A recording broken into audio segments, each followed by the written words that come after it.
So, do you believe in great communication to a great team? Have you ever heard people say things like, management never lets us know what's going on.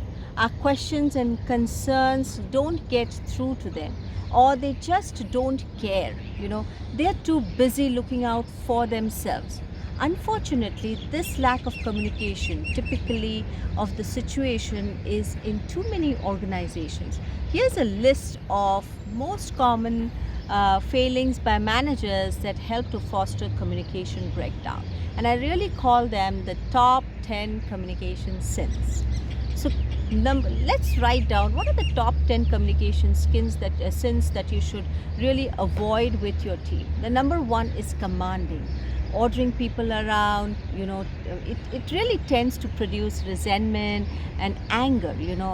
Statements you begin with, you must, you have to, you ought to, they often produce responses such as, who do you think you are? I know my job a lot better than you do, and so on. So, commanding, avoid. Number one sin is commanding. Number two is threatening. Statements like, if you don't, or you had better.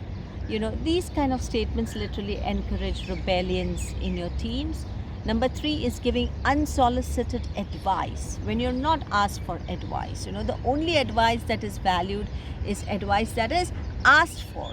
So the statement, what you should do, is often produces, I'll do it my own way. So avoid giving unrequired advices. Number four, vague language, saying we need to come up with a better system. Is the manager looking for suggestions? That's how it should be. Number five, withholding information, phrases such as, that's management confidentiality. You do not need to know. My management doesn't care for me, or I'll have to get information from people who do care for me. So that's the advice or response you get from people. Number six is name calling. You are getting lazy, you are careless. These are the name calling things that sins you should not. So there are six sins. The number seven sin is patronizing. Basically, even a compliment can be taken in a wrong way, and it could be sounding as patronizing, right?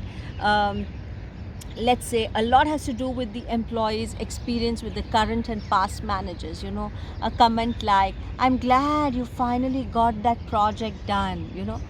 That could be positive, but it is just as negative and taken as negative by the employee. So you don't want to sound patronizing to your employees. The number eight is playing like a psychologist, playing a psychologist role. Starting a sentence with, your problem is, will produce, you don't know anything about me. Why don't you take care of your own problems first? So playing psychologist must be avoided. Number nine is avoiding issues. We've all heard, let me check if I can, and I'll get back to you.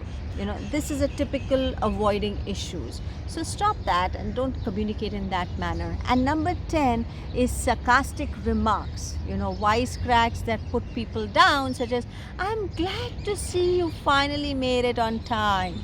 Sarcasm, you don't mean, you mean it, but you're laughing about it. So these are the 10 communication sins I would highly advise as a manager, as a business owner, as a leader, that we can avoid as much as we could to generate a great team, a great culture, and a great productivity for your business.